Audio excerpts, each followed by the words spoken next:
Hey everybody, welcome back to the Always Out of Market podcast. We've had an interesting day so far, but we're going to finally get this recording going. So, as usual, this episode is sponsored by Dubby. If you'd like to try it, use our code ALWAYSOUT for 10% off at checkout. Go to dubby.gg to check it out. As usual, I'm here. I'm Steven. We've got Jason, Matthew, and Tyler here. Hola. So, we've got a whole lot of news. Obviously, training camp and everything has started up, and there's been injuries. There's been holdouts from different people not getting paid what they want. The running back market is an absolute mess right now, as all the running backs are literally getting into Zoom calls complaining about it, as I totally understand why. We'll get into all that. So, Jason, start us off with news.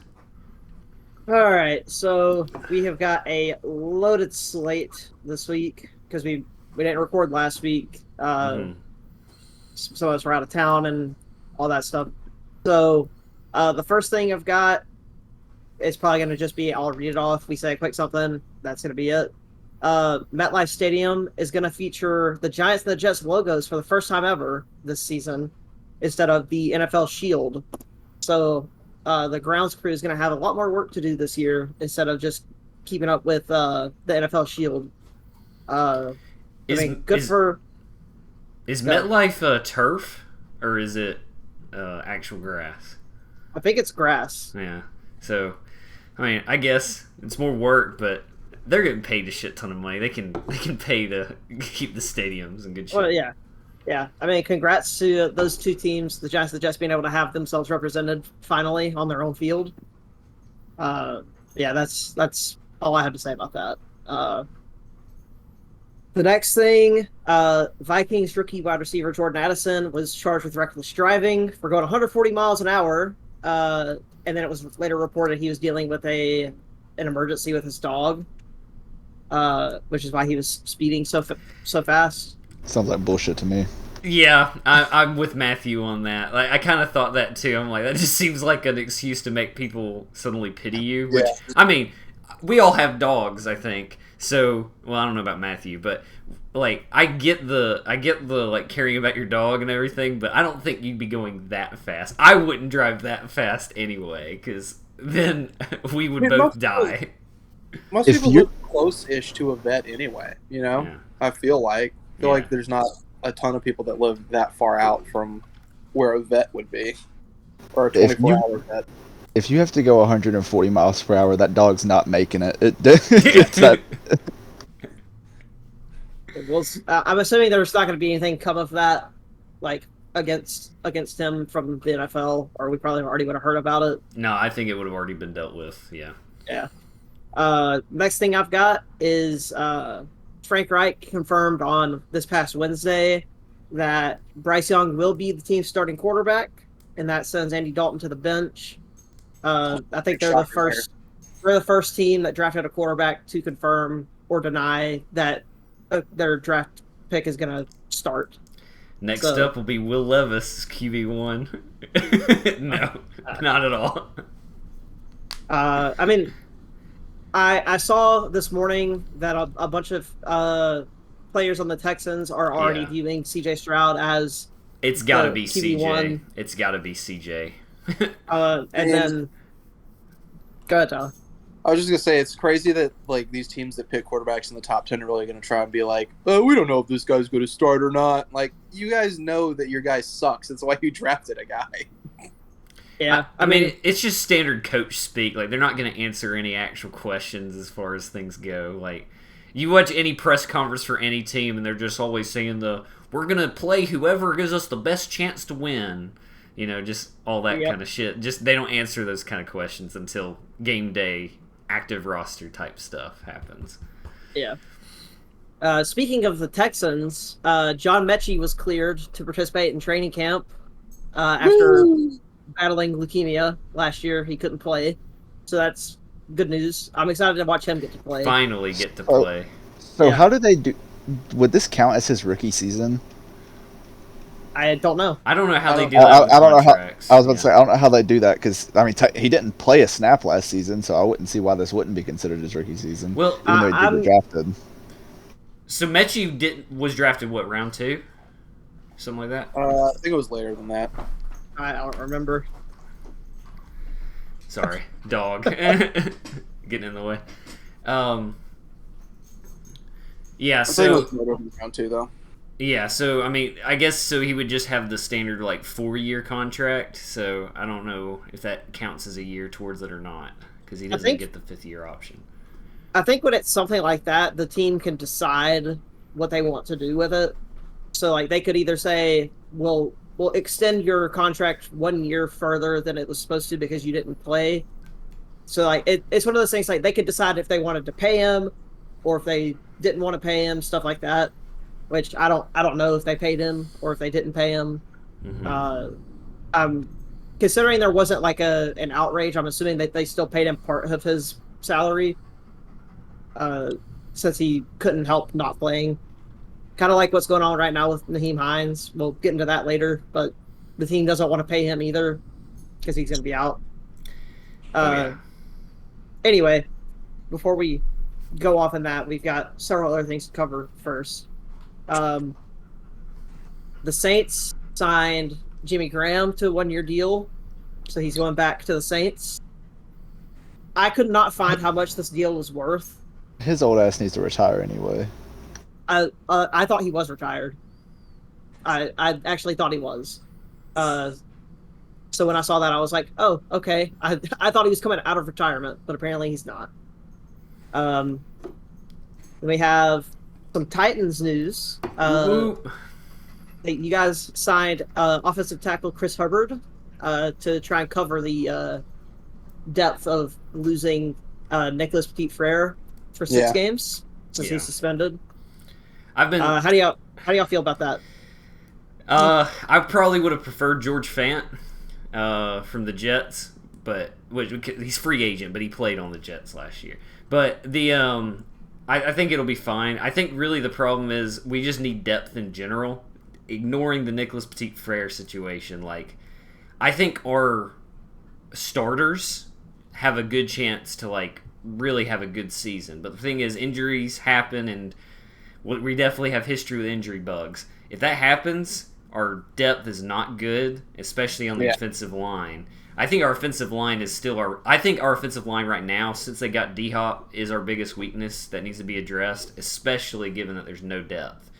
At this point, it feels like if one of them goes out, they're going to move around where our guards and everybody is and still keep a lot of the same starters, except, of course, to replace whoever's out. But, yeah, I think it's good, but I do think as soon as those 6 games are over, Nicholas Petit-Frere will be back as the starter.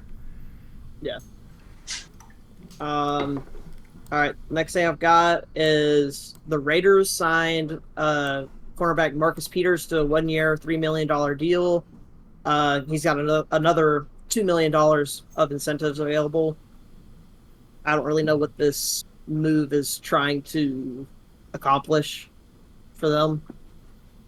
They're just washed. Yeah, I don't really know why they went in on a 1-year deal on a corner who's not very good anymore. But whatever. We'll cook him in week 1, and maybe he'll just quit playing.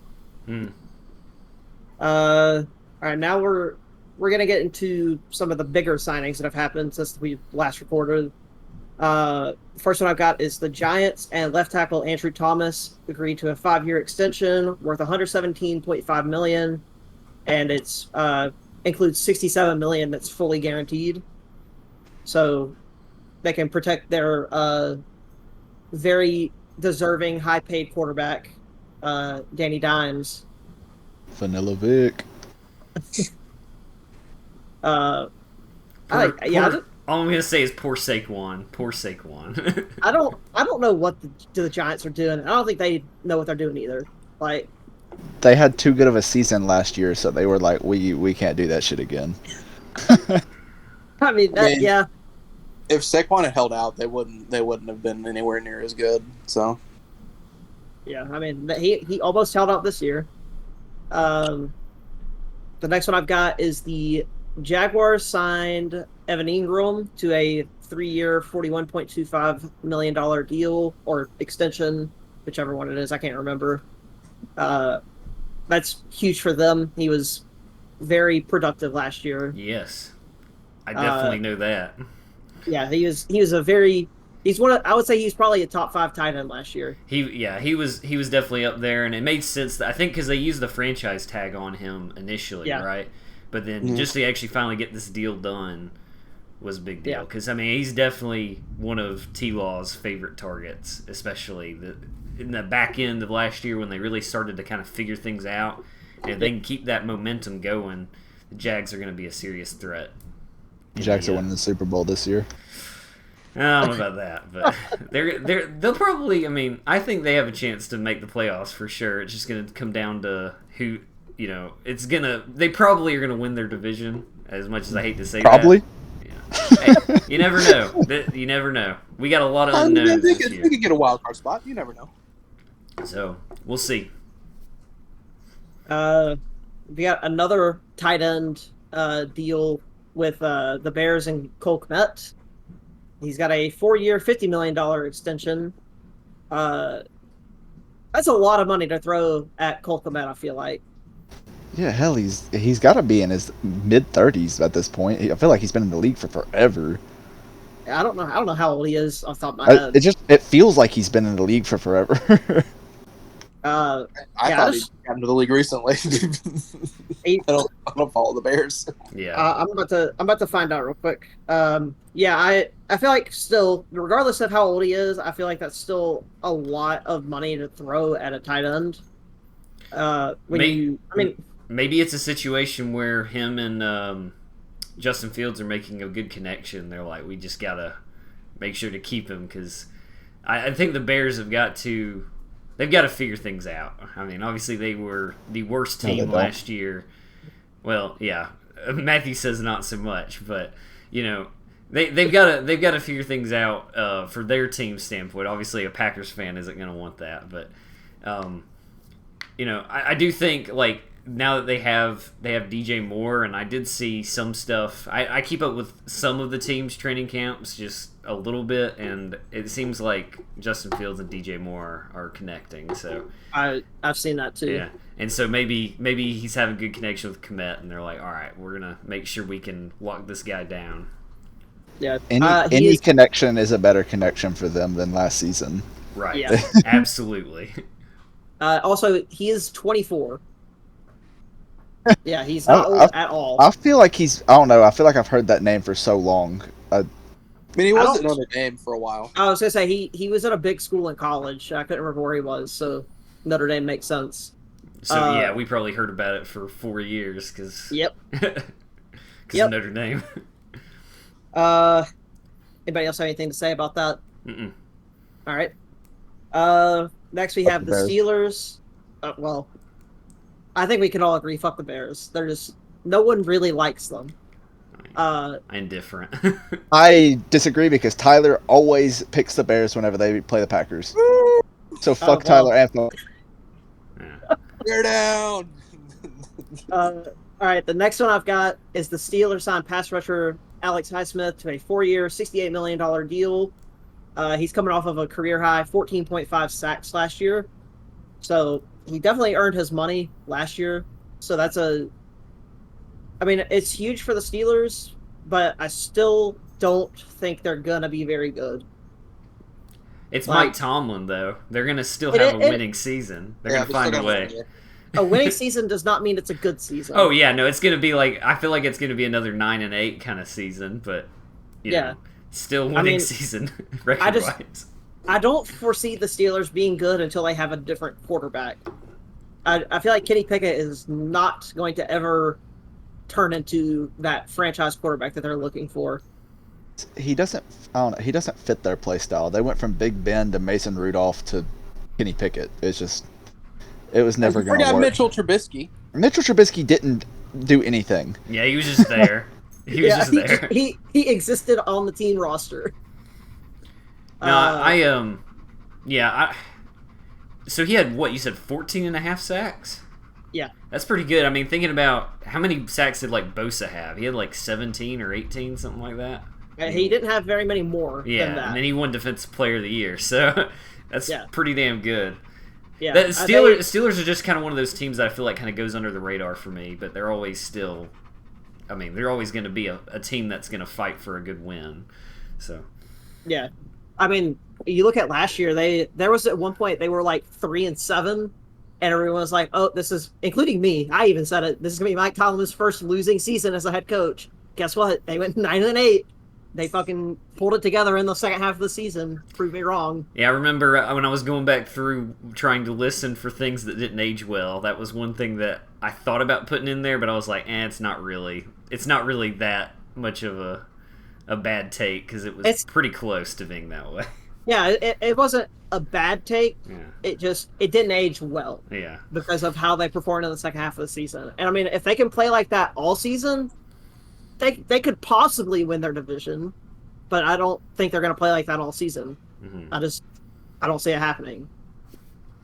So we've got the Jets and Aaron Rodgers finally have a deal.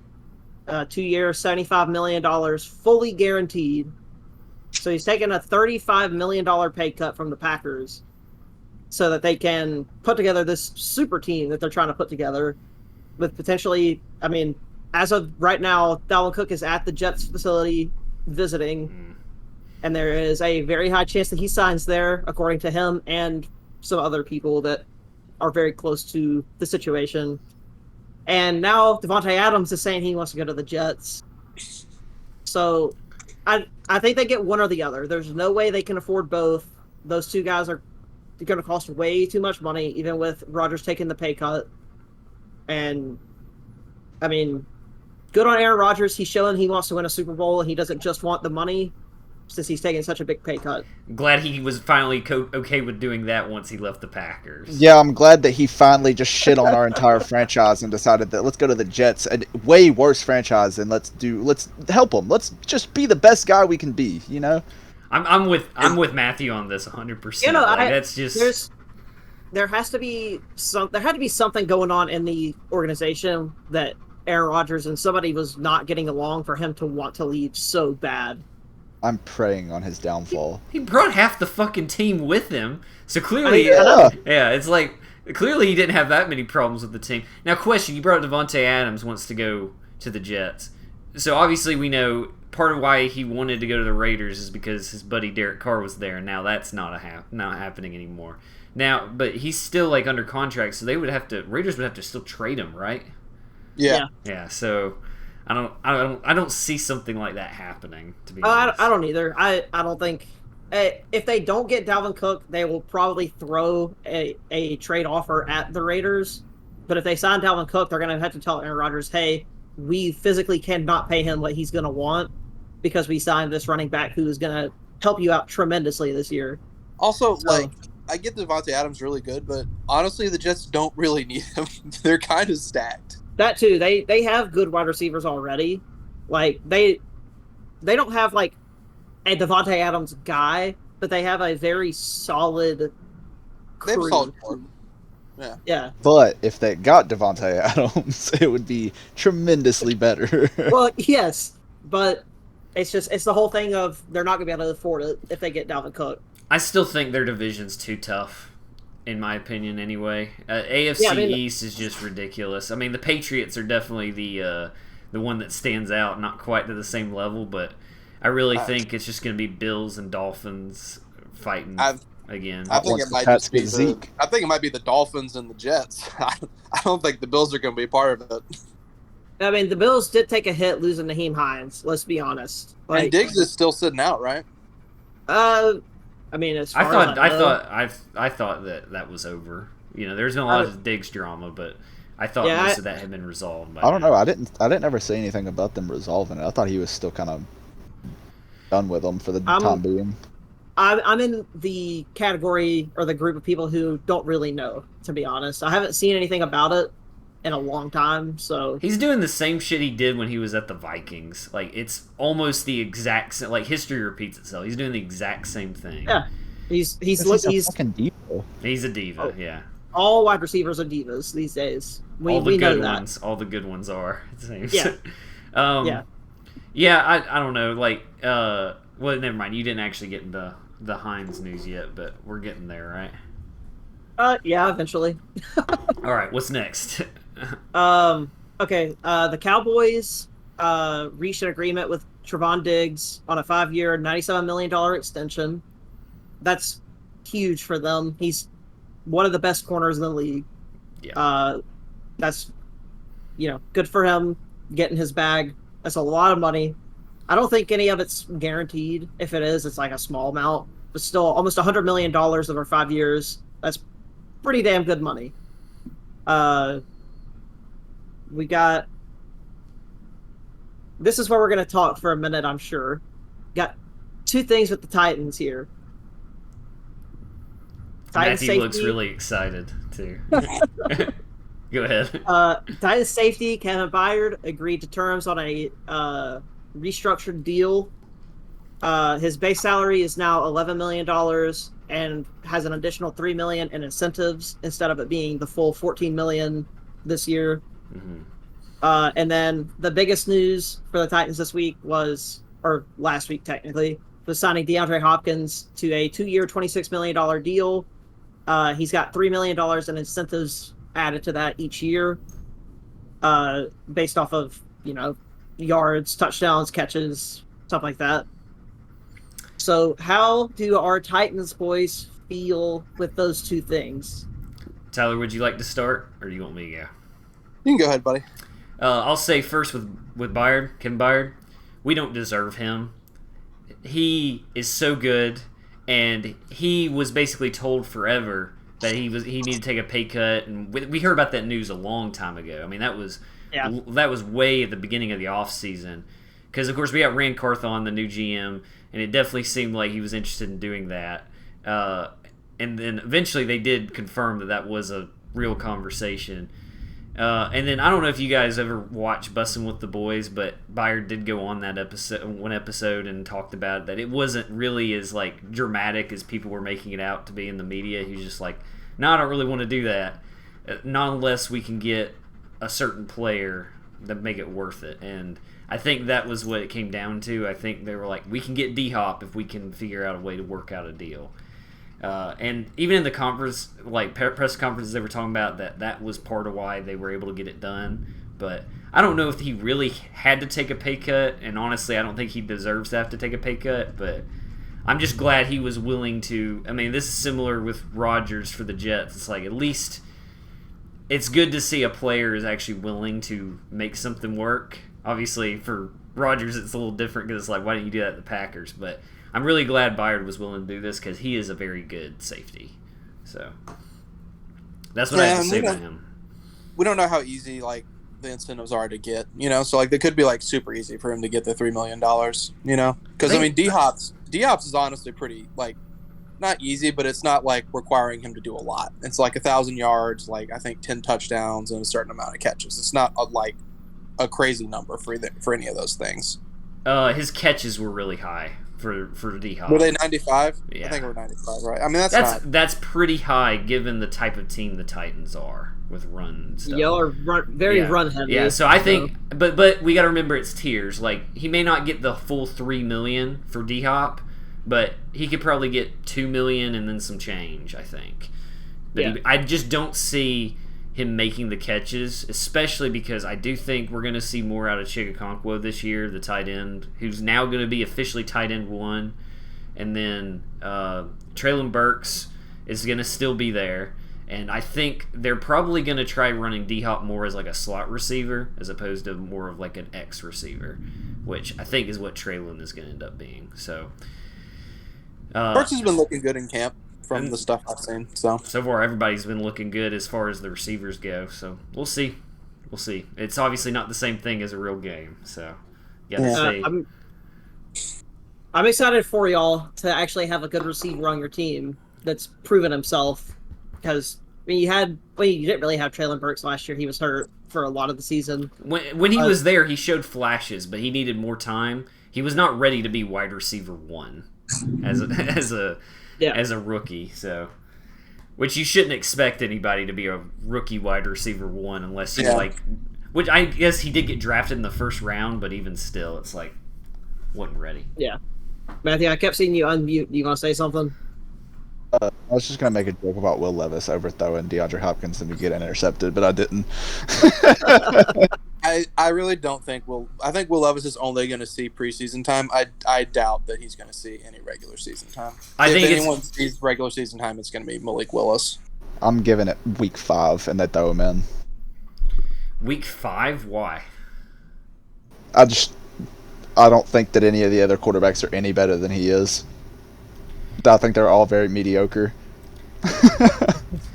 I'm just being honest. That's just no. I tell you what, people just disrespect Tannehill, in my opinion.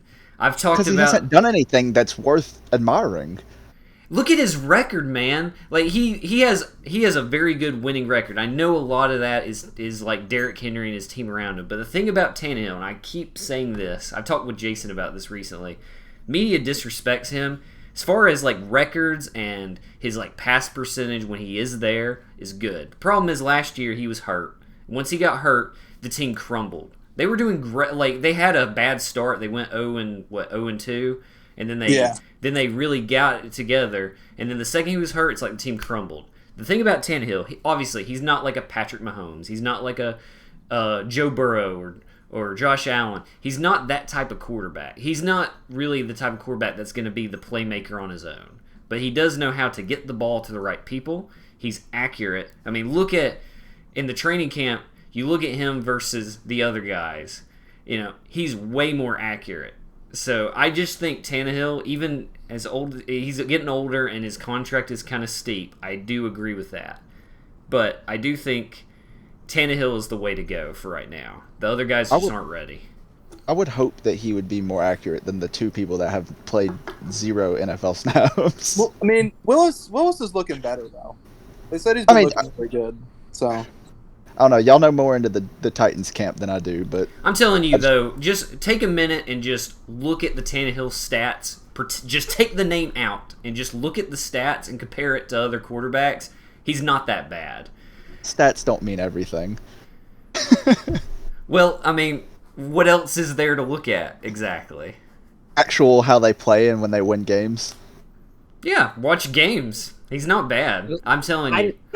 I knew this conversation. I've been watching it. He's been playing for a long time. I've seen him play for a while. Yeah. Now I think, and I mean, he's other than this year, he basically has always taken the Titans to at least the playoffs. And I know that's a division thing, but even still, the Titans have kind of owned the AFC South for a while, but now it's sort of been moving towards the Jags. But if they hadn't had that huge losing streak, they still would have won the South.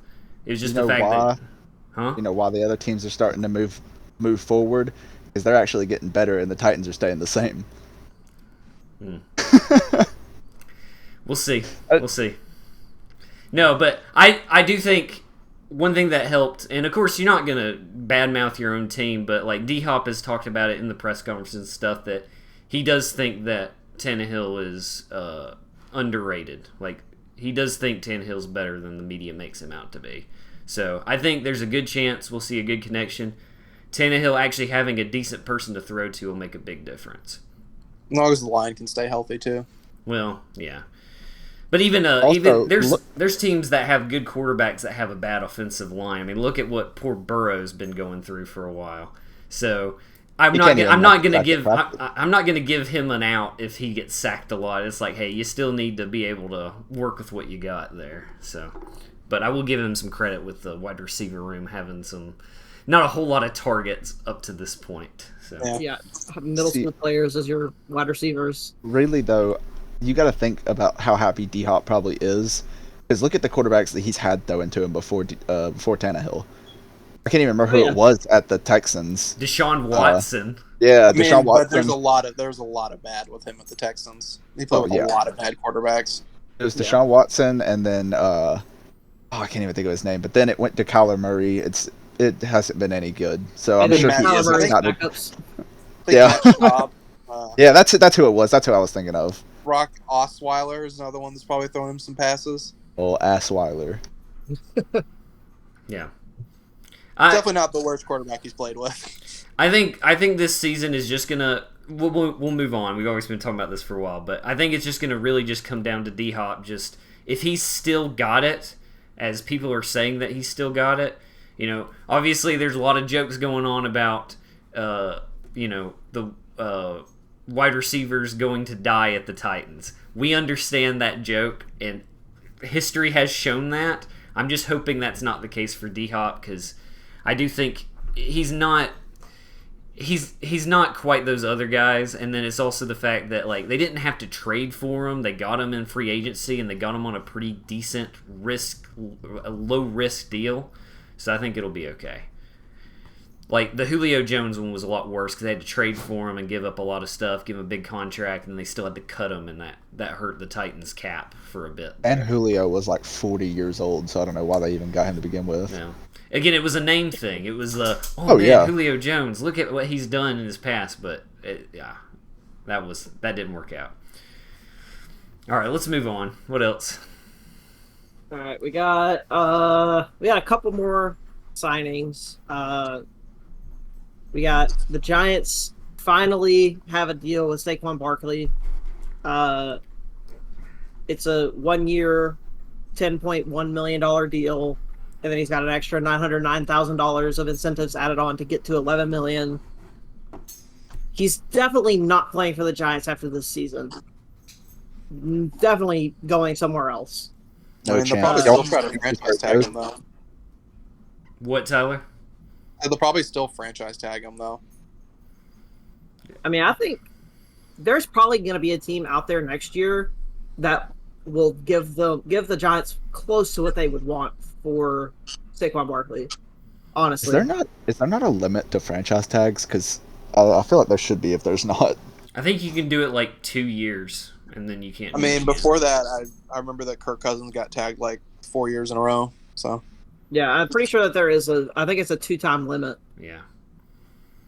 Because I think because they used I know the Chiefs did it for, what was his name? That offensive lineman. Yeah, I can't remember his name right now, but they used it on him twice, and I think they wanted to do it again, but they couldn't. And then now he's a Bengal, I think. Yep. Yeah. Yep. It's a shame Gavin isn't here. He could have named who the offensive lineman is. Yeah. I know who you're talking about, and I cannot fucking think of his name. I can't think of his name right now. Sorry, Gavin, when you watch this, you're going to be mad at us. Yeah. I mean, I guess good for the Giants. They don't have to go search for a running back or anything like that. But we kind of touched on it a minute ago. I feel bad for Saquon because he's going to get bullied behind the offensive line that they've got. I mean, I just think it's just really frustrating looking at Danny Dimes getting such a great deal for just finally having one good season under. And it wasn't even that good. It was mid-tier. It wasn't even good.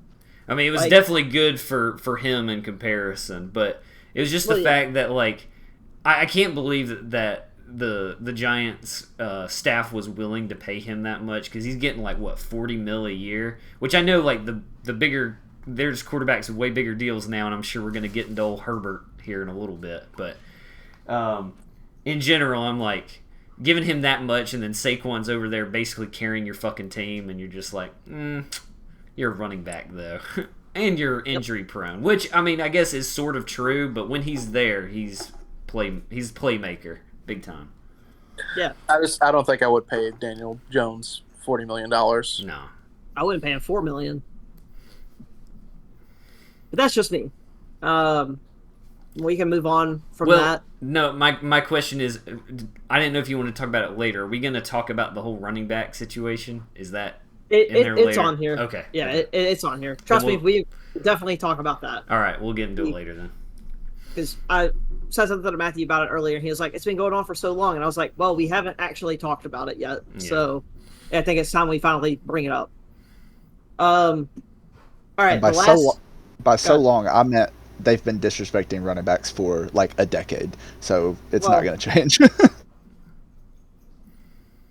Anyway, the last signing / extension / deal that we have is Justin Herbert signing a 5-year extension worth $262.5 million It includes monster guarantees protect him if he gets hurt, and it locks him into LA until 2029.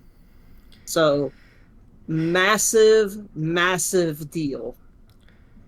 All I'm thinking now is, what the hell is Joe Burrow going to be making? Joe Burrow is getting a $400 million contract. Look, no disrespect to Herbert. I think he's a great quarterback. But I don't know, man. Like, that's a lot. Burrow is better. Yeah, like, I do think. Like, I think what's crazy Burrow's is been to a Super Bowl and won a playoff game.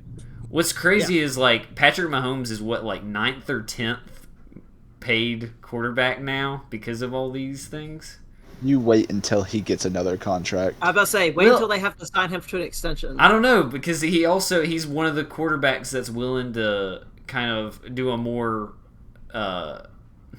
team effective type contract that's not quite as pricey. So I don't know. I don't think that's what it'll be, though. I think they're just gonna have the money because they're gonna keep winning Super Bowls. So they're like, let's give him $1 billion. Yeah, we're in the Chiefs dynasty now for sure. I also want to bring up, they haven't signed him to a new deal yet this offseason. They're supposed to be restructuring his contract. I'm pretty sure that there is a clause in his contract that makes it where he has to be within the top X amount of quarterbacks paid in the NFL.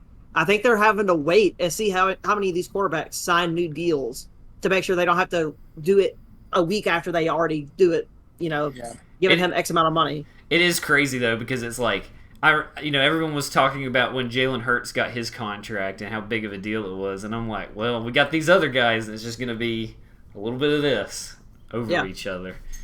It's crazy. I really do think I think Patrick Mahomes is going to sign a deal probably before the season starts. It's going to be almost $300 million. He's going to get one of them deals like that soccer player from France got, the 1 year, $1.1 billion contract. I mean, as much as it hurts me to say, he would be worth it. Like, he's such a good quarterback. There's not a fucking soul on the planet worth $1 billion to play a sport. I still like, we were talking about it. I think, Matthew, you were the one who initially said it, that we were talking about, like, how funny would it be if, like, just every once in a while they just did a full reset, like, you redraft everybody and everything. Patrick Mahomes is going to be the first one off the board. Oh, yeah. No way it's going to be anyone else. It's the Madden career mode fantasy draft. We do it every, 5 years and just reset everything for another 5 years. That would be so chaotic, and I would love it. It would be really interesting, honestly. It would be so interesting to see who your team takes. Yeah, it's literally like a fantasy draft, but it's real life. Can you imagine, how mad people would get, though, when your team makes a bad pick? It's like, what are you doing? He's right there. I'm sure that a lot of some of those dudes would be protected, though. Yeah, you could, I think he said that. Maybe it was Matthew, maybe it was Gavin or something, saying you could, protect one player. That it's going to be Patrick Mahomes every time. Yeah, it's Patrick Mahomes. I know in hockey they do it. They have protect. I don't remember how many people they protect in hockey when they have expansion teams, but yeah, that's what hockey does. They take from any team that they want in expansion drafts. Would be so fun. Imagine that draft night spectacular for us. How crazy! That would be crazy. I know it will never happen because it's just not plausible for that to actually work. But if it was, I would get so drunk watching that draft. Sorry, Green Bay Packers aren't taking a wide receiver in round 1. They're not. We're taking Aaron Rodgers round 1.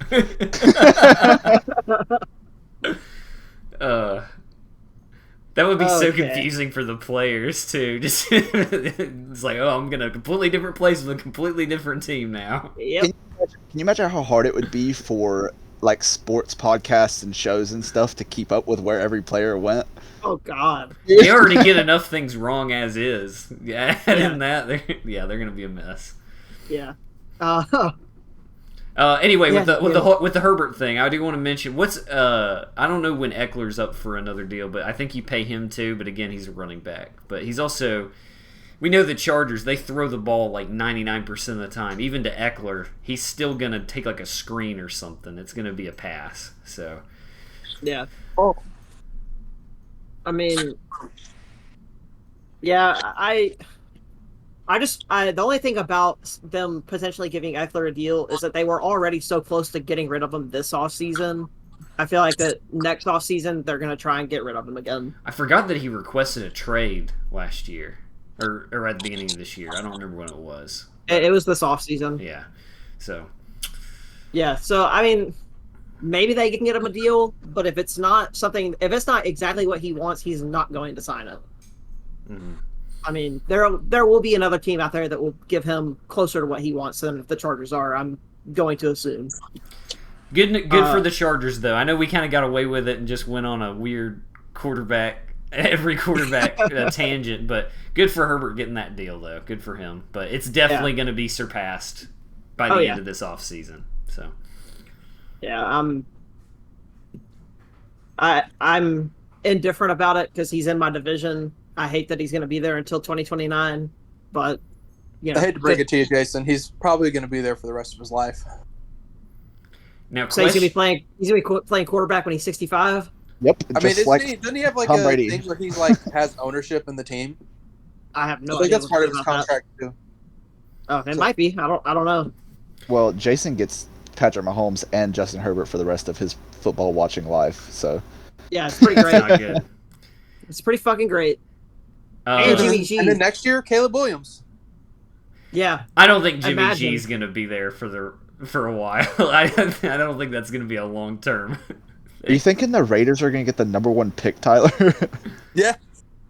No. I don't think they're going to be that bad. I think it's going to be the Cardinals, in my opinion. But the way that the Colts are treating their players, it might be them. Players may just say, "Fuck it, we're going to lose every game on purpose." Yeah. The Jonathan Taylor news too. Yeah, didn't even think about that. Well, we'll get to that too. That's in here.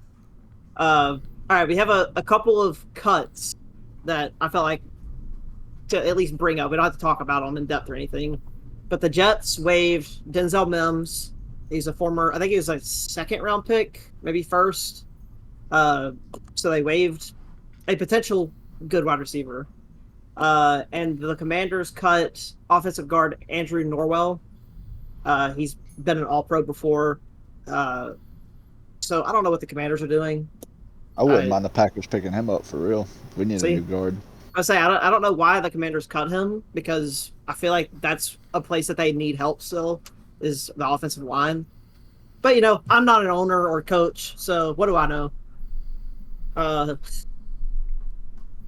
And I think one thing, I'll mention one more thing about that, is that, like, nobody really talks about the guards that much, but, I mean, if you're a good guard, you're making a lot of money, so it could have just been a money situation. Like, maybe they were just having to pay him too much, but... I mean, I guess technically, but the thing is, this is the third team that he's played for, I'm pretty sure.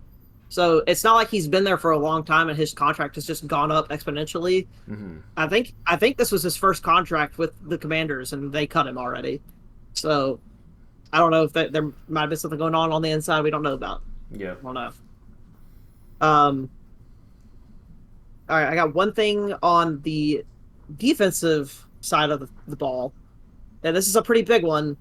Nick Bosa is holding out a training camp in search of a new deal. I talked to Steven about this the other day. You pay him whatever he wants. Oh, okay? Yeah. Like, there's no reason not to. If he wants a $200 million deal, you give it to him. Like, the way I look at it, this is why it's a big deal to me. I think in a weird way, I'm like kind of like, I think in some way I'm like a closet 49ers fan. So obviously a big fan of Bosa. He also, I have a little bit more bias towards him because he totally helped me out in my mid-season awards. I was saying that Bosa's getting overlooked, and then he just, like, he was doing okay at that point, but obviously Micah Parsons was the one everyone was talking about, but then he just absolutely exploded in the second half of the season. So I think, especially because 49ers is known for their defense, but Bosa's a big part of that. You lose Bosa, and that's going to greatly affect what y'all's defense looks like. So that's taken the team leader off of that defense, and it will just crumble. They're still going to be decent, but it's going to take a huge impact on the pass rush if Nick Bosa, for some reason, is not there next season. We also got to remember they're going to have a different defensive coordinator this year because they lost theirs. Yep. He's now the Texans head coach. So we don't really know what that 49ers defense is going to look like this next year. But they might have some bad blood with the new DC. You never know. Imagine them not being the best team to take in fantasy for defense. That would be pretty crazy. Yeah. I'm still going to draft them regardless. Yeah. I mean, if they're available, I'm going to probably take the 49ers defense whenever I decide to take it. Take them with the They'll probably be my first pick, yeah. With your first round pick on the defense. I hope I'm number 1 overall. I'll do it. That would be ridiculous. Well, that's gonna take us to some injuries that have happened since training camp started. One really big one comes to mind. There's a few big ones that come to mind with me. The first one I've got is former Pro Bowl guard Trey Turner signed with the Saints this week and tore his quadricep, and he is out for the season. Mm-hmm. That really sucks for the Saints. So mad. That sucks for the Saints. I mean, I think they signed him on Tuesday, and he tore his quadricep on Thursday. I'm pretty sure. I'm getting whiplash with the Saints, just not knowing what they're going to look like at all this next year. They're just all over the place. Garbage. They're going to have the number 1 overall pick. Every team is getting the number 1 pick this year. They're going to have to just rock, paper, scissors decide who goes first. Every team is going to 0-0-17. You heard it here first. They just need to start doing like the NBA does and just draw out and see who gets number 1 pick. That would be crazy. So imagine the Super Bowl winning team getting the number 1 pick. I would be so mad. Yeah, that's but the NBA is all rigged anyway. They give it to the team that needs the player the most. It's all bullshit. But all right. Well, we got looks like five more injury-related bullet points. First one I have up here is Dolphins cornerback Jalen Ramsey. Had a knee injury in training camp and had to have surgery on his meniscus. They have a timetable that is set for him to be back in December. It could be a little before then. It could be a little after that. And in an effort to replace him in the time being, they signed Eli Apple to a 1-year deal. Arguably the best substitute for Jalen Ramsey that they could have gotten. Absolutely not. I feel so bad for Dolphins fans because I know how many of them were so excited about getting Jalen Ramsey, and now it's like, ugh. I don't feel bad because Gavin's a Dolphins fan, so I think it's really funny. But yeah, I wish he was here so we could talk to him about it. But yeah, I'm okay with it because we play the Dolphins in week 3, so we don't have to go up against Jalen Ramsey. So I'm cool with that. We could cook Eli Apple instead. Maybe that'll keep Russell Wilson from throwing an interception. I remember the day that news came out. I sent it to Gavin and I said, "Uh-oh," and he sent back. He said, "Don't fucking uh-oh me."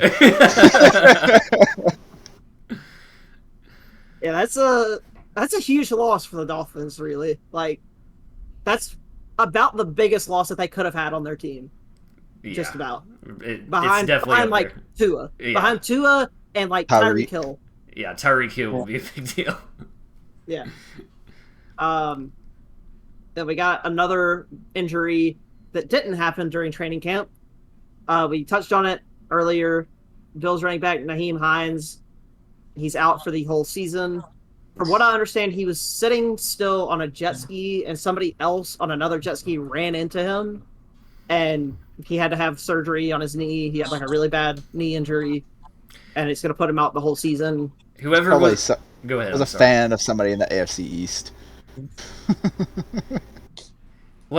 I'm just imagining, I would be scared to be that guy that did that, just because the whole Bills Mafia is coming after you. Yep. I would sue the shit out of that guy. Oh, yeah. Well, and I also think about the fact, if I remember correctly, he's the guy that, he was one of the big guys on special teams, too. So, yeah. He's the one who basically ran back 2 touchdowns, right after the DeMar Hamlin incident happened. So, obviously, Bills Mafia is not happy. And they're not going to be happy about any injuries, but this one, especially given that it wasn't even football related. And it's not, it'd be different if, he got injured doing something stupid on the jet ski. He was just sitting there, man. That's so fucked up. Yep. And I brought it up earlier, too, that, there is currently a discrepancy on whether or not the Bills are going to give him part of his salary this year. Because it's a non-football related injury, they're not obligated to pay him a dime. So, he better sue the shit out of the guy. He's done for the whole season, right? Yeah. That's so fucked. I'd sue the shit out of that guy. I would too. You just cost me a year of my football contract. And he's also technically a running back, so that means he's not going to be able to play that long, apparently.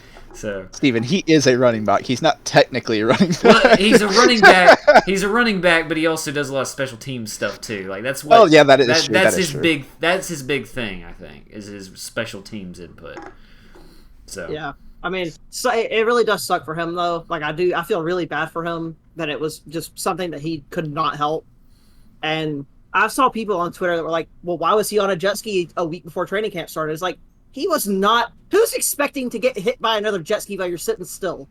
Are you supposed to just not have fun? It's 100 degrees outside. Why is he not having fun on the lake on the jet ski? Exactly.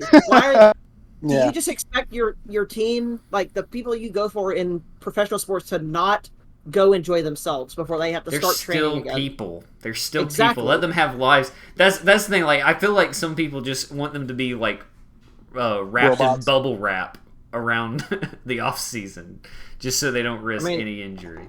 But it really does feel like some people think that they should literally, you play the season, when the off season starts, all you're doing is conditioning.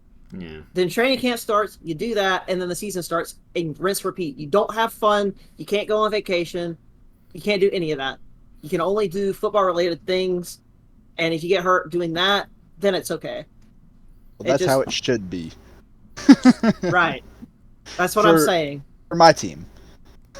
Oh, well, okay. I guess you can have your own opinion on your own team. I want my team, I want the Broncos to go out and have fun, so that they come back and they're ready to play football, because I don't want them to be conditioning all season, year, and then be tired of playing football. You want your team to get hit by jet skis. Just say I didn't say that.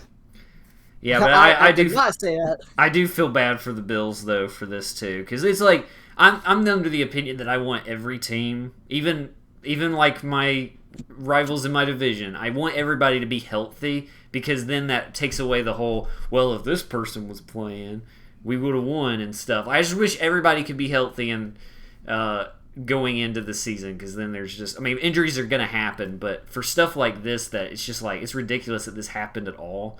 I just feel really bad for them. So yeah. All right, we got a few more injuries. Lions, C.J. Gardner-Johnson suffered a non-contact knee injury during practice. He was carted off. And then there were reports that the injury is not serious and he'll be ready for the start of the season. I guess that's just going to be something we have to watch and see if anything comes out about him still not being able to practice or anything. Opposite of what Steven just said, I would love to not see him play this season. He's so good, and I do not want Jordan Love to throw interceptions to him. Yeah, if he's out, that's a big loss for the Lions, but it looks like he's going to be fine based off of the reports. So, sorry, Matthew, you're going to have to deal with it for 2 games this year, it looks like. Jordan Love's going to throw for 700 yards in those games. All right, write it down. You heard it here first. Hey, don't forget, top 8. Top 8. Not top 10, not top 5, top 8. Y'all act like you've never seen a top 8 before. I don't know. Just something about that just feels weird. And like like I said, whenever we talked about this the first time, it is technically the top quarter. Oh yeah, the top 25%. Yep, that's true. So, it doesn't bother me as much once I realize that. It doesn't actually bother me at all. I'm just like making jokes about it, but. All right, we got Chiefs wide receiver Kadarius Toney had surgery on his knee to repair his meniscus. His week 1 availability is still in limbo. It wasn't as extensive of a surgery as Jalen Ramsey, so he's not going to be out as long, but he still might not be available at the beginning of the season. Wide receiver 1 will still be Travis Kelce, tight end. Yeah, it's not going to be a huge blow to the Chiefs to not have him, but he did make not a lot. He made a few really good plays in the Super Bowl that helped them win. So he still has some, use. Yeah, isn't he the one who ran back that really long special teams play too? Yeah, so he definitely. I mean, he's a big player for sure. Yeah. Speaking of Travis Kelce, did y'all see him punch his defensive player the other day? Yeah. Yeah, I was gonna bring it up once we got closer to the end. That there have been so many fights in training camp this year from so many teams. I don't know what is going on. I don't know what's in the water that they're giving them or something. But like, I've seen the Browns, the Broncos, the Chiefs, there was another team. I can't remember who it was. Damn it, I can't remember who it was. There was another team, but that there were like several fights in practice. It's like, what are y'all doing? I think maybe just tensions are getting high because it's so hot out there. I was going to say, it's too hot and people are touching each other too much. On accident, they'll run into each other and they're like, fuck you, I don't want you to touch me. It's 95 degrees out here.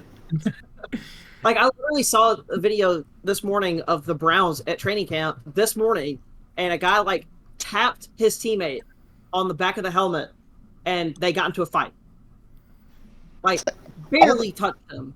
All that happened with the Travis Kelce one, the guy, I mean, all he did was, like, hug him, basically. And he just turned around and punched him.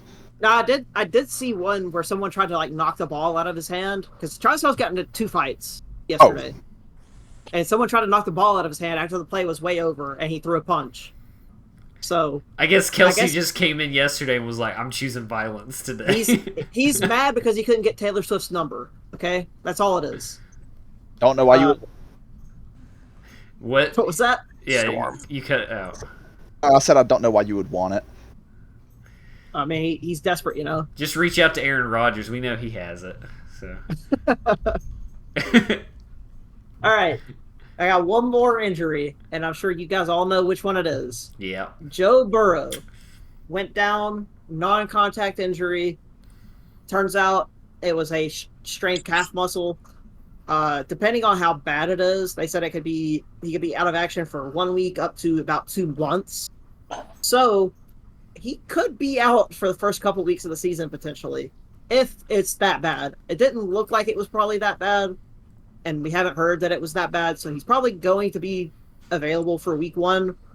I did see that they signed an XFL quarterback this week to just make sure they had depth in case they needed him. But that was a scary injury. It looked like it could have been like his Achilles or something like that, and he would have been out the whole season. So it's good to hear he should be fine, given, a month of rest or so. I do think that this kind of goes back to what I said earlier about I want everybody to stay healthy. I would hate, because I think the Bengals play the Titans like week 4 or something like that. I would hate to actually go into that game without Joe Burrow, because I do want them to like have a chance at revenge against the Bengals, because they've kind of become one of the Titans' rivals, especially after the game where I will say this is one where Tannehill absolutely did cost the Titans a game, where he just threw so many interceptions to the Bengals. But I would hate to go into that game without him, because then that's all Bengals fans would be saying. It's like, well, we didn't have Joe Burrow. So Which is fair, because you lose your franchise quarterback and your team crumbles. It totally is fair. I'm not saying that it isn't. I'm just mean like, I want him there. I want him there in that game, because then it feels like a legit game. So. Yeah. I don't know if y'all talked about it last week, and you said something about XFL quarterback getting signed, but the Packers signed the Birmingham Stallions quarterback, Alex Magoo. Yeah, I did see that. So Jordan Love fucking sucks. We got Magoo. I mean, he definitely was. He's good. I like Alex Magoo, so I was so happy about that signing. Yeah, you're talking about USFL, by the way, not XFL. Oh, I know. Yeah, but oh man, I mean, he kind of was like one of the shining stars of the USFL for sure. So, yeah. I think he deserves to be back in the NFL. Give him another shot. So I'm just glad that he's on the Packers. I don't know his name or what team he went to, but the MVP of the USFL championship game was a wide receiver from the Stallions, and he signed to a team just, I think, yesterday maybe. I saw that. I cannot remember who it was, though. Yeah, I don't remember what team he went to or what his name is, unfortunately. I do think it's great that we've been seeing a lot of XFL and USFL people in training camps, or not training camps, but like a little bit of everything at these different NFL teams just to give them a shot at making a roster, which I think is great. Alex Magoo won this past year MVP. Oh, maybe it was the last year prior. Okay, but still, he was an MVP in the USFL championship game, and he is now signed to an NFL team. So, good for him. Good for Alex Magoo and all the other players that have signed that are moving up from those smaller leagues to the NFL. Making way more money, so good for them. Yeah. That's it for the injuries. I've got 2 suspensions that have happened since we last recorded. Both of them coming from teams that are on the podcast. Well, one from the podcast, one formerly from a team on the podcast. The first one is the Broncos lost. I don't even know how to say this guy's name. Ioma Uwazurike. Sounds like you nailed it to me. Yeah. He was suspended indefinitely because he bet on the Broncos last year like an idiot. I foresee a cut coming because he had a total of 16 tackles last year. I don't know why we haven't cut him yet. Yeah, it's because he was betting against the Broncos, so he was missing tackles. Was it against, for real? I have no idea. Okay, I was about to say, because, yeah, that's super bad if you're betting against your own team. Like, that's when it really... I feel like if you're betting for your team, it's like, it's not as bad, but it's still bad. I don't know if it was or against. I feel like if you're betting for your team, you're going to try harder to win to where you get money. Right. Yeah. So... Yeah. I definitely foresee him being cut. There's no reason for us to take up cap space on somebody who's suspended indefinitely, and that didn't help the team hardly at all last year. He's still in his rookie contract. We literally drafted him in the 4th round last year. So, no reason to keep him around. And then the other suspension, former Titans first-round pick, Isaiah Wilson, suspended for the first 3 games of the 2023 season. He's a free agent right now, but he's suspended for the first 3 games regardless. He will continue to be a free agent, I think, because of this. Probably.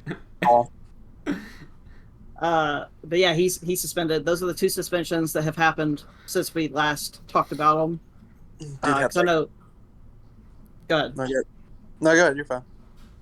I was gonna say we talked about it a few recordings ago about all the people who had been suspended for gambling. Yeah. And these are the only 2 that have happened since then, which is good for the league, I guess. I would hope by now they would have found everybody that was doing it. I would hope. Yeah. But that's what I was thinking. Why, if it's not ones that have already happened, why are people still gambling? Yeah. No, if I was a player and seeing all this, I would not risk that shit whatsoever. Hell no. Like, you make too much money to worry about gambling. Yeah. I would not bet on a damn thing if I was making that much money. All right.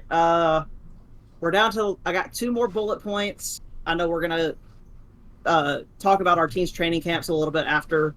So we have yesterday, which was July 29th.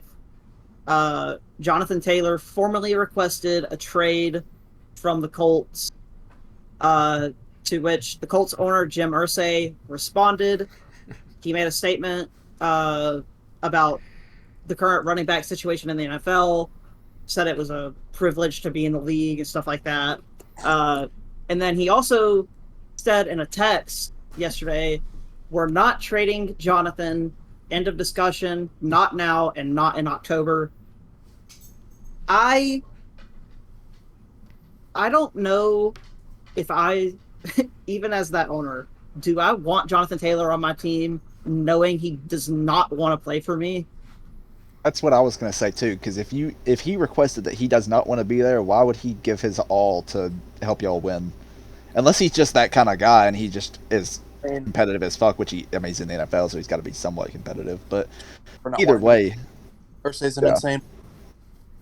You know, Jim Irsay, I am not a fan of Jim Irsay at all after what he said about the running back situation, and then now not at least trying to trade Jonathan Taylor, because they could get some serious draft capital for him.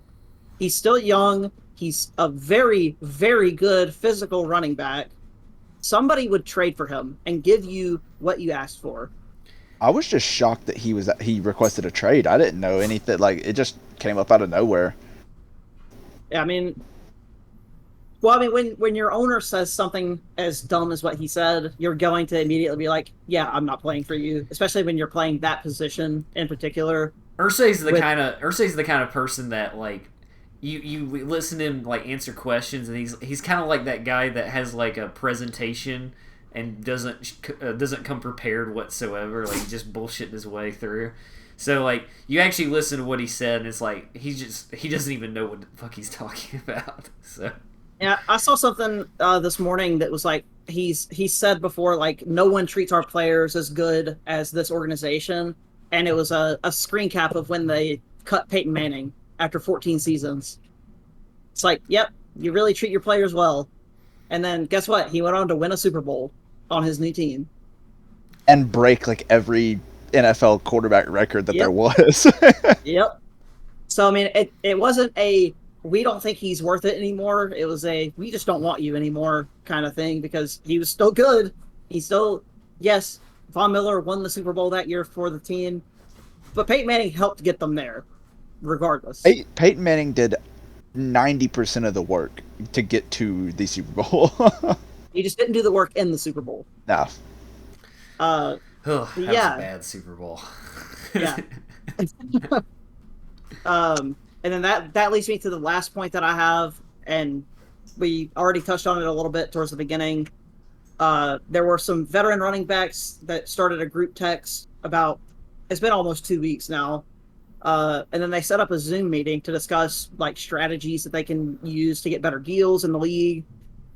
Some of those running backs that were involved in that were Saquon Barkley, who just signed a 1-year deal with the Giants, Derrick Henry, who is entering his last year on his Titans deal, Josh Jacobs, who is trying to get a new deal with the Raiders, and just set the rushing, or had the record for rushing last year.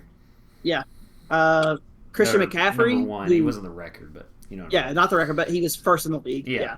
Thank you. Christian McCaffrey, who just went to the 49ers this last year on a trade from the Panthers, and Tony Pollard, who is going to be the Cowboys' RB1 starting this year, like hardcore RB1. And there were others, but those were the names that were listed when I tried to find some more information about it.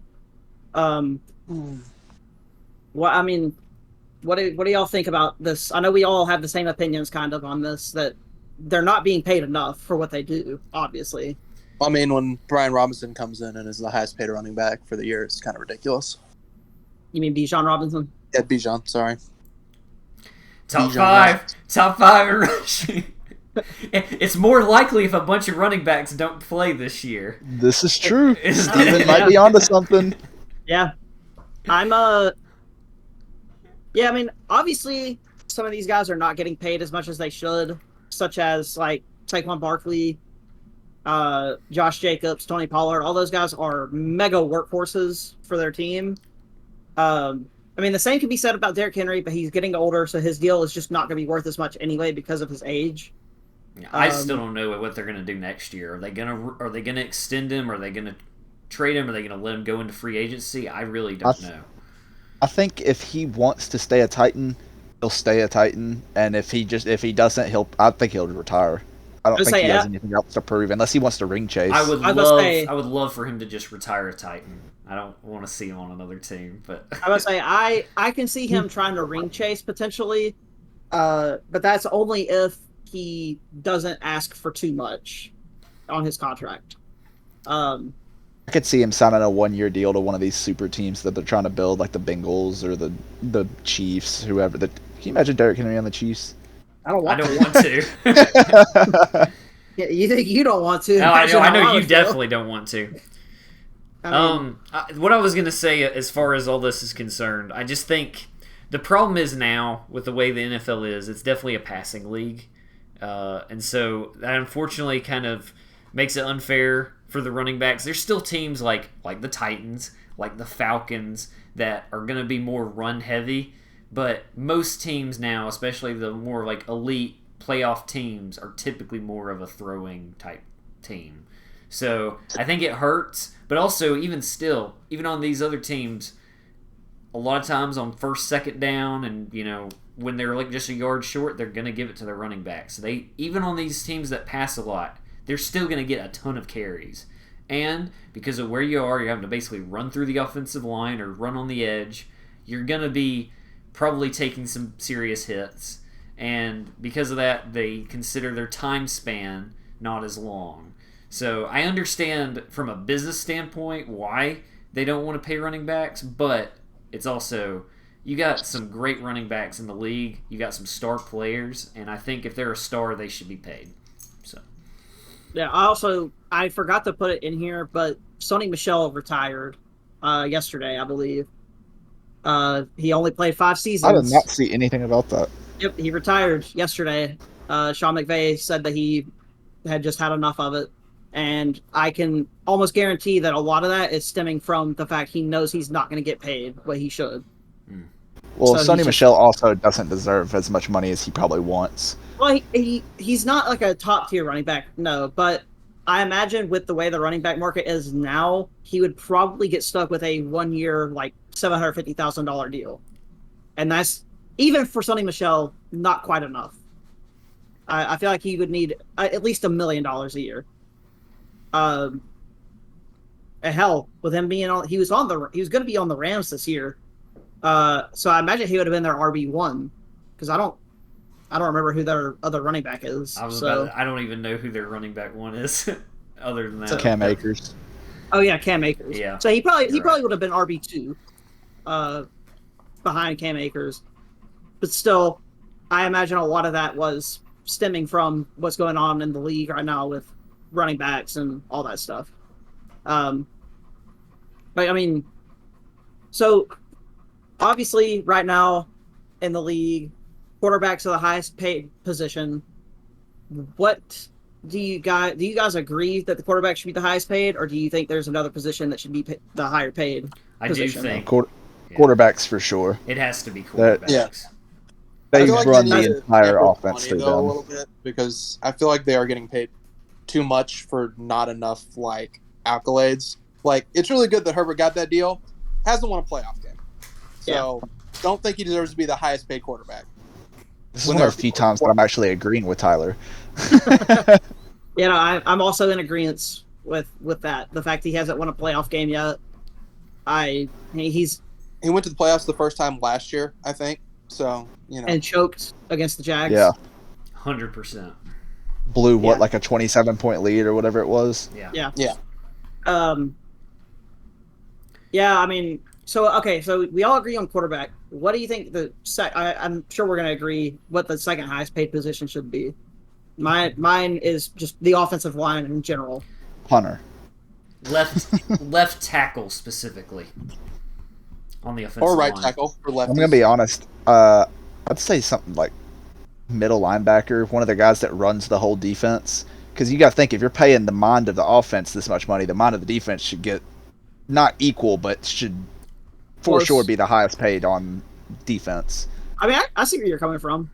I see where you're coming from too, but the way I look at it, the quarterback is definitely, and I know we all agree with this, is probably the most important position. They have to not only know their job, but where everybody's going. They got to know the schemes really well. And then the left tackle is basically for most teams, unless you're Tua or a lefty, they're covering your blind spot on the offensive line. Left tackles are paid a lot of money. Yeah, and they should be. I mean, we talked about it earlier in the season that Laramie Tunsil for the Texans got like a huge deal. And he deserves it. He's probably one of their best. He probably is their best player on their team. So he's that gas mask guy. Is he the highest paid offensive lineman? I think so. He might be. I say if he's not, he's in the top 3 for sure. Yeah, but that's why I think it should still be offensive lineman and specifically the left tackle. I guess right tackle if you're on Miami, I guess. But and then definitely defensive end or something like that, or linebacker after that for sure, and third. But yeah, I was curious as to what everybody would say. I kind of figured we'd be pretty close to on the same page, and it sounds like we are. I definitely don't think running backs are, running backs are definitely not like 2, but they're definitely still up there because of how important their position is with how offenses are going to run on like that first or second down in a lot of teams. They're going to, especially if they're only a few yards short, especially if they're like first and goal, maybe like 2 yards, they're going to try to give it to a running back or something to try to push it in for a lot of teams.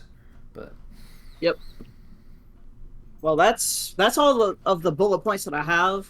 So if we want to move to training camp, we can do that. Or if we want to talk about something else that we haven't talked about. I'm good with talking about training camp. Let's do it. There isn't a whole lot from the Packers camp, so I'll go ahead and get it out of the way. Mainly, everybody seems to love Jordan Love around the whole facility. He's connecting really well with all the other new receivers than the receivers that were there last season, which he obviously knew them already from being there. But so another thing, Quay Walker, how he got ejected twice last season. He has seriously started reflecting on how his behavior was last year. He said that it really hit him when he found out he was the first person since 2000 to get ejected twice in a season. And I guess he was like, that's super shitty of me. So, which it is. It's all just being young, dumb. Emotions are running high, especially in some of the games that he did get ejected from. Still not excusable, regardless, but he seems to be doing a little better with that. And the last thing, Aaron Rodgers texted Jordan Love to just kind of, I guess, give him a little pep talk. He said, just be yourself, have fun, and go out there and play. Which I thought it was kind of nice, like passing the torch on to the next guy. I hope nothing but the best for Jordan Love. Aaron Rodgers, I can't say the same because he kind of fucked us in the long run, but but that's pretty much, I mean, there's not a whole lot of stuff coming out from camp. A.J. Dillon's looking more like he's starting to emerge as the running back 1 over Aaron Jones just because of how much they talk about him, but I don't know. Aaron Jones has been a workhorse for us, but A.J. Dillon's starting to kind of, it looks like he's starting to pull ahead. I don't know. It could be one of those years where they kind of just get equal share of the ball, I would not mind. That's how it should be. Whenever we are using both of our running backs consistently and well, the Packers offense runs so smooth. And that's what we're going to have this year. There's no way that they can put everything on Jordan Love. We're going to have to just just full smash mouth football and then air it out whenever we get the chance. Yeah, y'all could end up having kind of like a connection, kind of like what Kenneth Gainwell and Miles Sanders looked like last year with the Eagles, just taking turns, basically being RB1. So, and that worked well for them. Obviously, we know it worked well for the Eagles.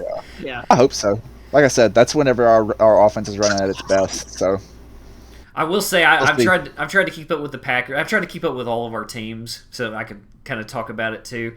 Yeah, what I've seen, exactly what you said. Most everybody, all the teammates are talking about they're really enjoying working with Jordan Love. So I'm excited to see him come out there. I really am.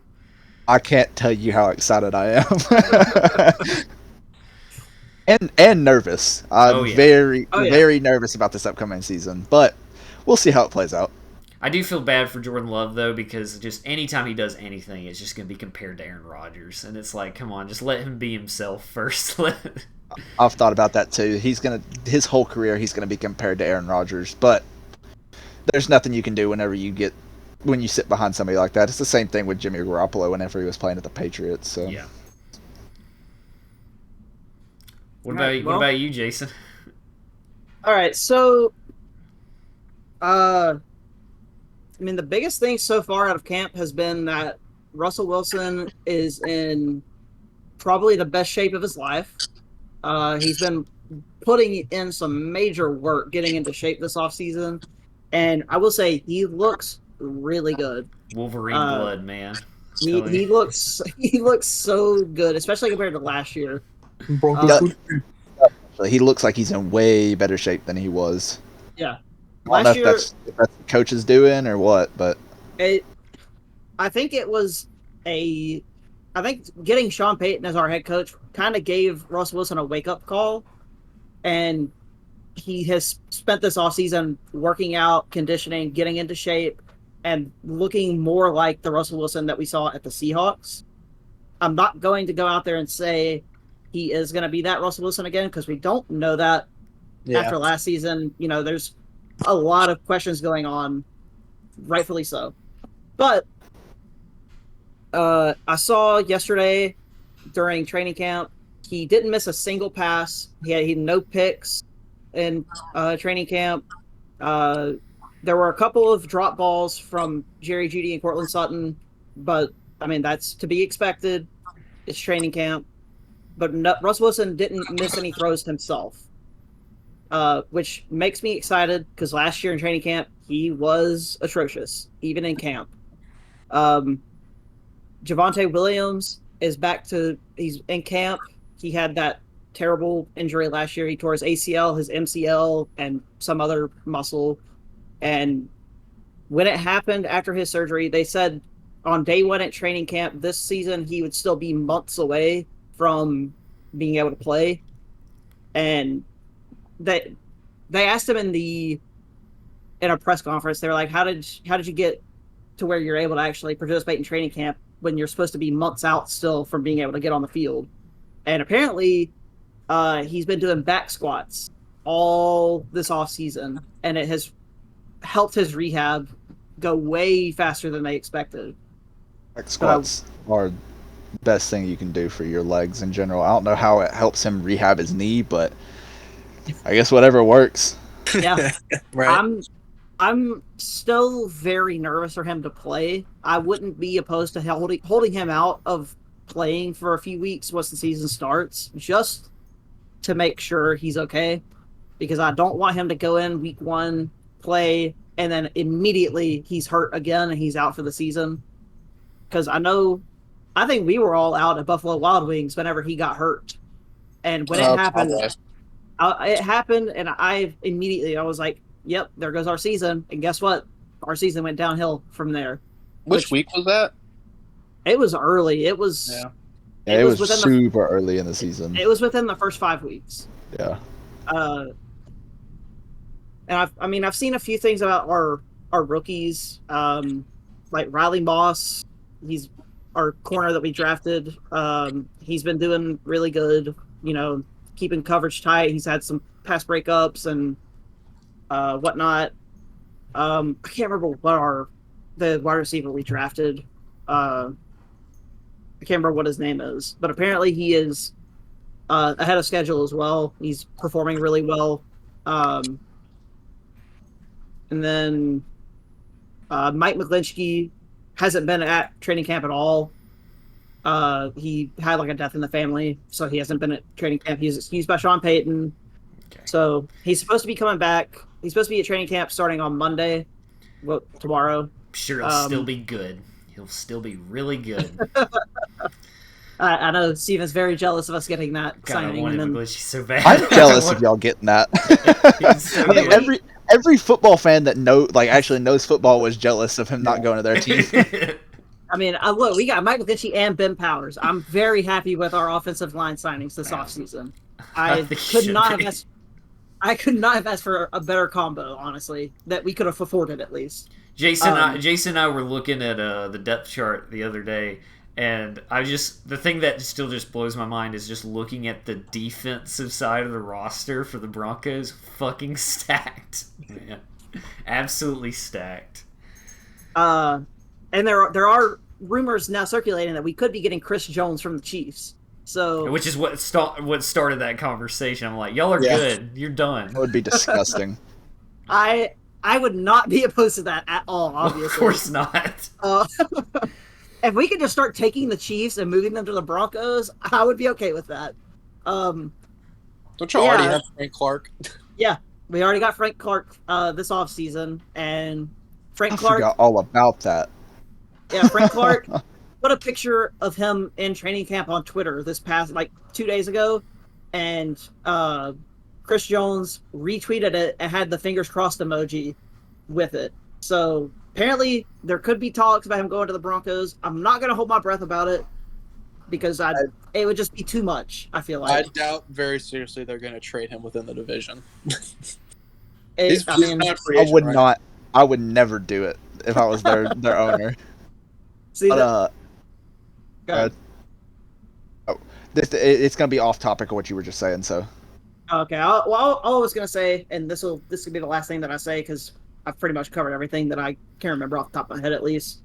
I don't foresee us getting Chris Jones just for the fact of we don't have the draft capital to send the Chiefs, and I don't think we're going to trade a player at this point. I think we're settled in with who we have, minus the roster cuts that we have to make to get to 53. So I'm not really holding my breath about getting him, but it would be incredible.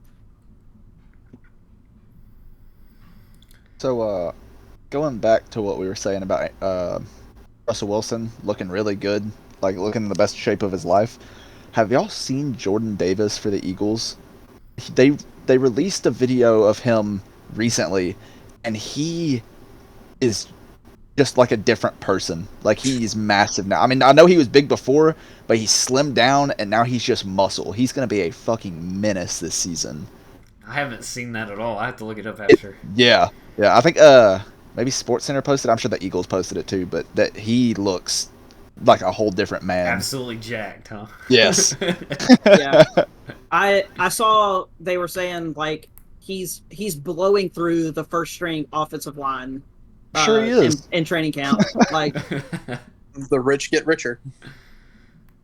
I see. If they don't win the Super Bowl within these next 2 or 3 years, they won't win one. See, I think Steven is the one who said something that they may have some trouble this year because they lost their offensive and defensive coordinator. I am in agreement. That's going to be a big difference. I think they'll be good. Don't get me wrong. Yeah. They'll be good. They'll win double-digit games, probably 12 or 13, but it's not going to be in dominating fashion like it was last season. I think they're going to have a lot of closer games. I'm still trying to decide who's going to win that division between the Cowboys and the Eagles. It's going to come down to Dak. Yeah, it's going to come down to how Dak plays. If Dak is going to be interception heavy again, then it's going to be the Eagles. I will say for the good thing is the NFC, I think, is way more open. There's a lot more opportunities in the NFC right now. AFC is absolutely stacked with talent. Yep. So it's I feel like they have got a much better chance of making that push. So, I mean, we talk about the NFC East literally had 3 teams in the playoffs. So this last year. Yep. But we can let not Broncos. I'm the Broncos guy. We can let the Titans guys talk about what they think about the training camp so far. I'll let Tyler, you go first, buddy. This time you're going first. I mean, everything I've seen, it's been good. I mean, D-Hop's been roasting people on Twitter, so that's nice, Burks has looked good. I've heard that Malik Willis has got real command of the offense and looks a lot better as opposed to last year. So, looks good. People are raving about Arden Key. So, Is Is that it? Yeah, I've just seen some highlights. I haven't really. The name sounds super familiar, but who is Arden Key? Arden Key was on the Jags. Yeah. Okay. I do know you're talking He also played at LSU. That's probably another reason why you remember the name. Yep. Yeah, I was also going to bring up Arden Key. He's electric, man. He is so much fun to watch, and he's such a shit talker. I fucking love it. He's just anytime he's out there, he's kind of him and Big Jeff kind of feel like they're kind of the leaders of the defense right now in a way. So, and obviously y'all know I love Jeffrey Simmons a lot. So. When are you going to get a Jeffrey Simmons jersey? I mean, you glaze him every single time we record. No, I'm getting one.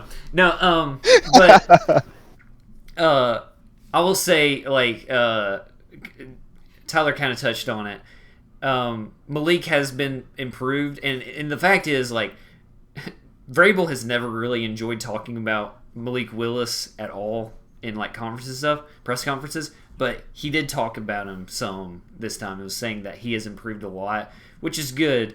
But the way I look at it, from what I've seen from footage, Tannehill is still better at throwing than both of them. And Malik is actually beating out Will Levis, too. Which then it becomes kind of weird because it's like, what are they going to do? Because they did spend more capital on Will Levis. But I think at this point they're keeping all three. Without a doubt, especially since that new rule that lets you have like a backup third string quarterback that doesn't use an active roster spot, but he will have to be on the 53-man roster. But the other big thing is right now they're trying to figure out the wide receivers, exactly how they're positioning them, because really D-Hop is wide receiver 1, Traylon wide receiver 2, and then after that we don't really know. Vrabel, for some reason, loves Nick Westbrook-Akine more than anybody else, so he's probably going to get wide receiver 3. Him or Kyle Phillips is going to be that wide receiver 3 slot. They are using Kyle Phillips. Probably they're going to try to use him again for special teams. He was doing the punt returns before, so he probably will try to do that again. But then he got injured. He looked real good in like the preseason games last year for special teams. So that's why they tried that at first. And then he got hurt, and he had a couple of drops too, so it kind of knocked him out of that running. But I do think all of them are going to be definitely on the team. After that, I don't know. We've got like Racy McMath, which I bet y'all don't even know who that is. Yeah, exactly. Racy McMath or like Colton Dowell. Colton Dowell's who they drafted, the only wide receiver they took in the draft in the last round. Colton Dowell. Out of UT Martin has looked pretty good, but I think it's going to be between him and a couple of those other guys who kind of fights for those last few roster spots. But the biggest thing, and I already talked about it earlier, the offensive line. I'm not very happy with our offensive line. I don't think Aaron Brewer should be our center. They cut Ben Jones, and I would have rather them have just kept Ben Jones. I'm sure it was a money thing, it's business, whatever. But yeah. I don't think Brewer is a guard, and he should stay as a guard, not a center, because that's probably the most important guard spot. But and then the problem is the depth. I think the Titans will be really good this year. I do think they'll be really good if they can stay healthy. Their starters, I think, are pretty good. Their offensive line is kind of weak, but other than that, I feel like if everybody that is in the one slot stays healthy, they can have a good season and possibly be fighting for Jags for that playoff spot or getting the division. But if they get hurt, I just don't see it. I think we'll have another crumble like we did last year. And that was like 90% of what happened. If they hadn't have crumbled, even though Jags were having an incredible second half, it wouldn't have been enough to catch the Titans. But because of how badly they crumbled and losing 7 in a row, the Jags came back and took it. So, but yeah, that's pretty much it for me. Like really the biggest unknown is just seeing what they're going to do with quarterback. But I do think, without a doubt, at this point, they're going to run with Tannehill to start out. I just think as far as how he's looking with D-Hop too, if Tannehill can stay healthy, it's just going to be the best option. Our new kickers look good. Yeah. Right now our kickers. So, we had Fat Randy last year, Randy Bullock, but now he got cut, and then they have Caleb Shudak and something Wolf. I can't remember his first name. I think Shudak got injured last year, is why he didn't get a chance at the job. Yeah, but right now they basically are like neck to neck, and I don't know. I guess they probably are only going to keep one of them, and the other one will be on like the practice squad or something. They'll try them out in the preseason and just see. Yeah. They'll probably alternate field goals and extra points. The only problem is I don't think they have the distance. They're accurate close up, but they're not able to hit those like 55-yard field goals like a lot of these kickers in the league can do now. Yeah. So that's my one concern, because they may get into a situation where they're going to have to make a long field goal, and if they can't do it, that's not going to work. So the Broncos signed Brett Maher. Extra point king right there. Yes. Yep. We have we cut Brandon McManus, and we have Elliott Fry and Brett Maher as our kickers right now. So not really sure what the hell we're doing with that, but I just gotta trust Sean Payton. I don't really get getting rid of Brandon McManus. I don't either. It was a money thing. I'm pretty sure he was really good. Obviously, I love Brandon McManus. I hate that we had to get rid of him, but I think it was just that he was too expensive. Didn't he go to the Jags? Yeah, I think so. Oh no, are you serious? I'm pretty sure. Oh, I was about to ask where he went, and when he said Jags, I about had a heart attack. Oh, great. That's really great for us. I think that's where he went. I'm about to check. Yeah, because I think the Jags drafted a kicker, and then they traded him to the Lions because they picked up McManus or some shit like that. The Packers are going to be having... Yeah, he went to the Jags? Yep. Yeah. The Packers are going to have to look for a new kicker sometime soon. Mason Crosby's got to be in his 70s at this point. I mean... If he can still make field goals, what does it matter, He's a lot less consistent than he used to be. He's a lot less consistent than he used to be. Yeah, that's true. I do remember seeing he missed... I don't remember what game it was, but didn't he miss like 3 field goals in one game? Yeah. I think it might have been 4. I remember seeing that. It was the Jets game, and we lost because of it. That's what it was. Yeah. Yeah, it's one of those things that nobody really talks about the kickers, but I mean they are important when it comes down to it. Big time. He lost us like 12 points by missing field goals, so that's a whole game changer right there. I mean he's been on the decline for a couple of years. Crosby's been around for a long time. Yeah. We need a... I mean, it's hard to find a kicker unless you go to like overseas or something. Yeah.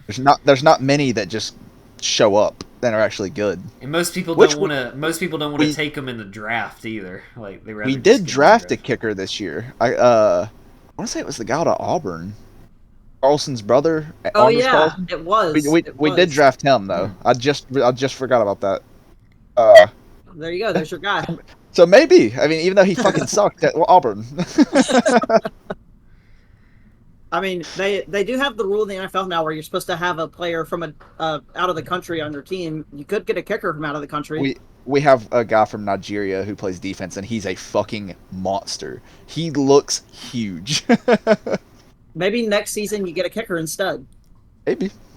Get a kicker unless the Auburn kicker works out. I hope so.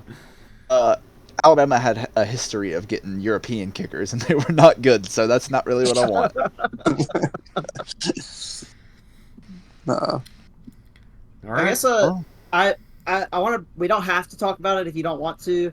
I think everybody's seen it by now between what's going on between Sean Payton and Nathaniel Hackett. Yes. With Sean Payton calling him out. Awesome. Yeah. Amazing. I hate that he came out and was like, "Yeah, I regret saying that." Like, no, the fuck you don't. You don't regret it.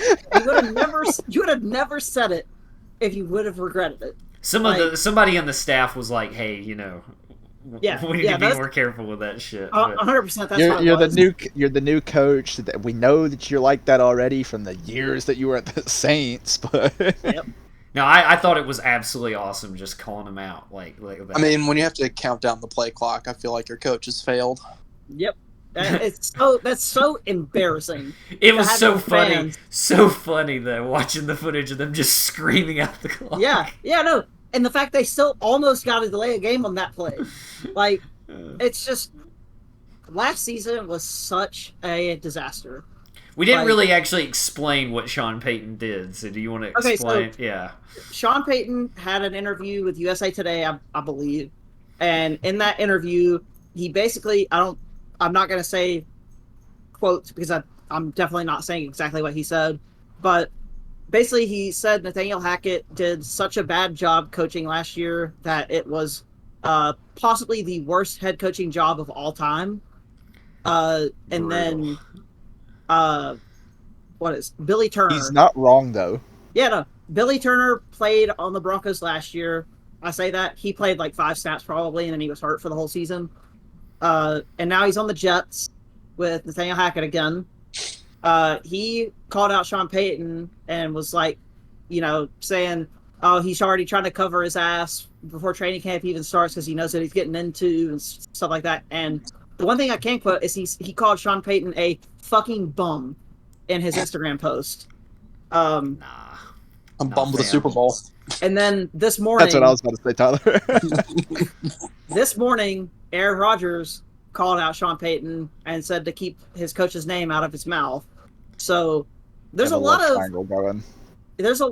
potential storyline going into a random game in week 5. It's a week 5. Yeah. There's a lot of storyline potentially going into that, and it's making me really excited for it. Flex it to prime time, man. Flex it. Let's do it. I doubt that they will. I wouldn't doubt it because it's Aaron Rodgers and Russell Wilson. That's true. True. But yeah, I fully agree with what Sean Payton said because I'm a Broncos fan. I saw how bad it was last year. As a fan, I was extremely disappointed, as you all know. I'm glad he said it. I think Aaron Rodgers getting in there defending his boys just because he just loves Nathaniel Hackett so much. Like he's talked about it so much. He's like, there's in one of those press conferences when Hackett was still at Green Bay. He's like, I just love Hackett. I want to go anywhere he goes. But then he didn't go with him to the Broncos. So Thank God. It would have been a whole different situation. I love when Hackett admitted that he just snuck in to the Broncos job. That's still like my favorite part of that whole fucking interview. Yeah, it just my expectations this year are way higher than they were last year. I'll say that. The fact being the one big reason for that is because Sean Payton has head coaching experience already. He has a Super Bowl. Nathaniel Hackett, that was his first head coaching job, and clearly he doesn't need another one. He needs to stay a coordinator, if that. We'll see if he's even good at that anymore this upcoming season. So much to bail him out of being a bad offensive coordinator. The Jets' offense is stacked right now, so that just tells you if the offense is bad on the Jets, that's how bad of a coordinator he now is. Yeah, that is true. I'm sure Aaron Rodgers is gonna.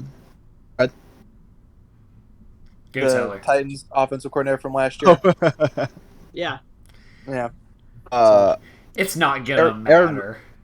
Aaron Rodgers is probably gonna be calling most of the plays anyway. Yeah, so. He's just gonna tell Todd to just go somewhere else. Go drink a fifth of whiskey. God damn it. Yeah, I wanted to bring that up, see if y'all want to talk about it. Oh yeah, that was great. I think I'm content with what we covered this week. I think so. Yeah. A lot has happened. Obviously, training camp's been big, and we're getting close to the football season coming back. But I'm so ready. It feels like it's been so long. We have to pick the Hall of Fame game. We have to pick who we think's gonna win. It's this Thursday coming up. It's the Jets and the Browns. The Browns. Now, it depends. Are they going to be playing like preseason type football where they're not putting in Rodgers but for a quarter? And that plays a lot into it. If Aaron Rodgers plays, I would pick the Jets, but I'm going with the Browns. Do you think they're going to play Deshaun Watson? No, but the Jets are playing Zach Wilson. Yeah, I don't think anybody's playing their starters. Isn't the backup quarterback for the Browns Josh Dobbs now? He's on the roster, yeah. I don't know if he's the backup. And with a flick of the wrist, he can throw it 60 yards down the field. I saw that this whatever it was 2 days ago. I'll go Piccolo. Let's go. I'll go Browns. Piccolo. Is it a Browns clean sweep, Matthew? No, I'm gonna start the season off right with a loss. I'm picking the Jets. This is not counting towards our overall record at all. I was going to say, this is not counting towards our record, but it's the first game of a new season. We can pick it. I'm going to be watching it because it's football, and I'm excited to actually get to watch a football game, whether it's good or not. I do think it'd be really funny if they just come out, like, the Browns are just, like, full force, like, and the Jets are like, what are we doing? The Browns are playing all their starters. I can see it. Yeah, I'm so ready for football season. This will be the only time I'm going to use it now because I don't care. This will probably be the only time I pick the Browns all season. So unless they play the Cardinals. Yes, I think that I'll definitely pick the Browns then. So you're muted, Matthew. I said I'll definitely be picking the Browns a couple times this season. Yeah. We'll see. We'll see what they look like. And of course, we'll this year we'll go ahead and bring it up. Obviously we're gonna do our thing where we're gonna pick all the games again, and then we're also going to do like fantasy league this year too. So that's all gonna be implemented. We'll keep up with our competition between friends again. I'll probably choke first place like I did last year. But we need to put a little wager on the fantasy. We gotta have some punishment for coming last. Oh yeah, I don't know what it'll be, but yeah. We'll do the Waffle House punishment where you gotta stay in for 24 hours. You take 1 hour off for each waffle you eat. I will 100% be there the entire time. You think I can eat more than one waffle? I feel like that's you get a couple. Let's say that's a non-harmful punishment that we can do. Yeah, I think so. I think that would be fun. But yeah, so looking forward to doing that. We're gonna talk about preseason, but of course we're not picking preseason games because it's just gonna be all the backups and shit. But it'll just be exciting to finally have football back. I'm picking the Ravens for all the preseason games. That streak ends. That streak ends this year. 100%.